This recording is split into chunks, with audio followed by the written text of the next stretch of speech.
بسم اللہ الرحمن الرحیم۔ قیام، رکوع، قوما، سجدہ، جلسہ، پھر سجدہ اور سجدہ سے قیام۔ دوسرے سجدہ سے قیام کا طریقہ یہ ہے کہ سجدہ سے اٹھتے وقت پہلے پیشانی زمین سے اٹھائیں، پھر ناک، پھر ہاتھ، پھر گھٹنے۔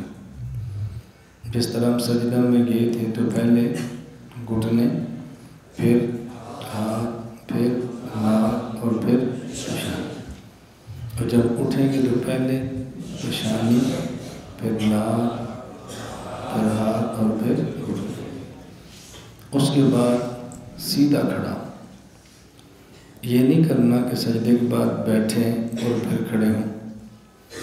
سجدے کے بعد تھوڑی دیر بیٹھنا اور پھر کھڑا ہونا، اسے کہتے ہیں جلسہ استراحت۔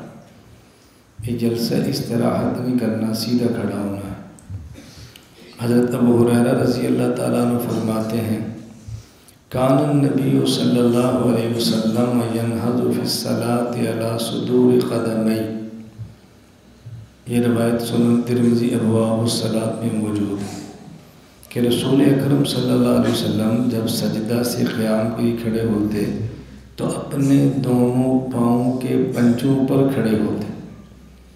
آدمی سجدہ سے کھڑا ہو تو پنجے ہوتے، پنجے پر سیدھا کھڑا ہو جاتا۔ ایسا نہیں تھا کہ پہلے بیٹھ جاتے اور پھر کھڑے ہوتے۔ جب آپ سجدے سے سیدھا کھڑے ہوں گے تو پاؤں کے پنجوں کے اوپر وزن پڑے گا، پھر سیدھا کھڑے ہوں گے، یوں کھڑے ہوتے تھے۔ حضرت ابو مالک اشعری رضی اللہ تعالیٰ عنہ وہ جب نماز اپنی قوم کو سکھاتے، کہ ہم نماز پڑھنا سکھا رہے ہیں نا، یہ صحابی کا طریقہ ہے، لوگوں کو نماز سکھاؤ۔ کبر اللہ اکبر فرماتے، فسجدہ پھر سجدے میں جاتے، ثم کبر پھر اللہ اکبر فرماتے، فانتہض قائما سجدے سے سیدھا کھڑا ہو جاتا۔ سجدے کے بعد بیٹھنا اور پھر کھڑا ہونا یوں نہیں کرتے تھے۔ ایک روایت میں عبد الرحمن بن یزید کہتے ہیں رمقت عبد اللہ بن مسعود رضی اللہ عنہ فی الصلاۃ۔ میں نے حضرت عبداللہ بن مسعود کو بڑی توجہ غور سے دیکھا نماز میں، فرأیتہ ینہض، میں نے دیکھا وہ سجدے سے یوں کھڑے ہوتے سیدھا، ولا یجلس، بیٹھتے نہیں تھے، یعنی ینہض علی صدور قدمیہ فی الرکعۃ الاولی والثانیہ، پہلی رکعت سے سیدھا کھڑے ہوتے اپنے پنجوں کے اوپر۔ یہ نہیں ہوتا تھا کہ وہ بیٹھ جائیں پھر کھڑے ہوں، ایسا نہیں کرتے تھے۔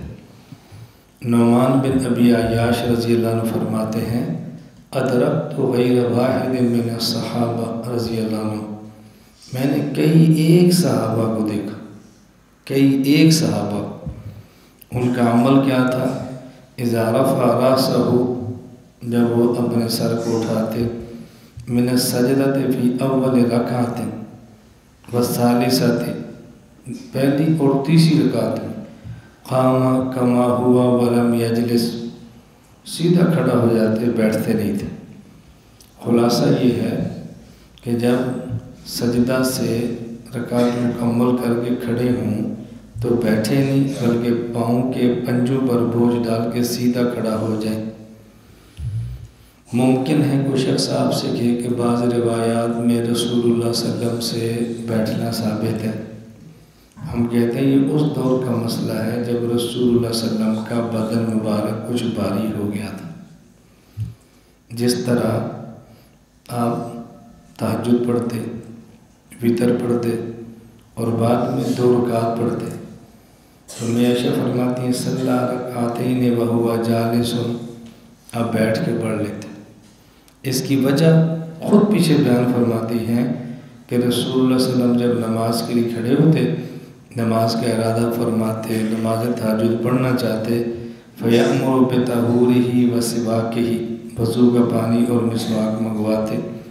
فَلَمَّا بَدَّنَا، جب رسول صلی اللہ علیہ وسلم کا بدن تھوڑا بھاری ہو گیا، اس کا مطلب کہ بعد میں آپ کا بدن مبارک تھوڑا بھاری ہو گیا تھا، تو عذر کی وجہ سے ہم بھی کہتے ہیں جائز ہے، کسی کا عذر ہو سجدے کے بعد بیٹھ جائے، پھر کھڑا ہو، جلدی کھڑا ہو، اگر سانس پھولا ہے، بدن وزنی ہے، کوئی عذر ہے، تھوڑی دیر زیادہ بیٹھنا پڑے پھر بھی بیٹھ سکتے۔ عذر کا معاملہ الگ ہے۔ جس طرح رسول اکرم صلی اللہ علیہ وسلم نے کھڑے ہو کر بول فرمایا ہے، اتا سبات قوم فبال قائما، سے بخاری میں روایت ہے۔ اب اس کا معنی یہ تو نہیں کھڑے ہو کر بول کرنا سنت ہے، وہ آپ کا عذر تھا۔ عذر پھر کئی ہو سکتے ہیں، محدثین نے کئی عذر بیان فرمائے، فی الحال میں نے صرف اس پہ مثال دی ہے کہ عذر کی وجہ سے حکم بدل جاتا ہے۔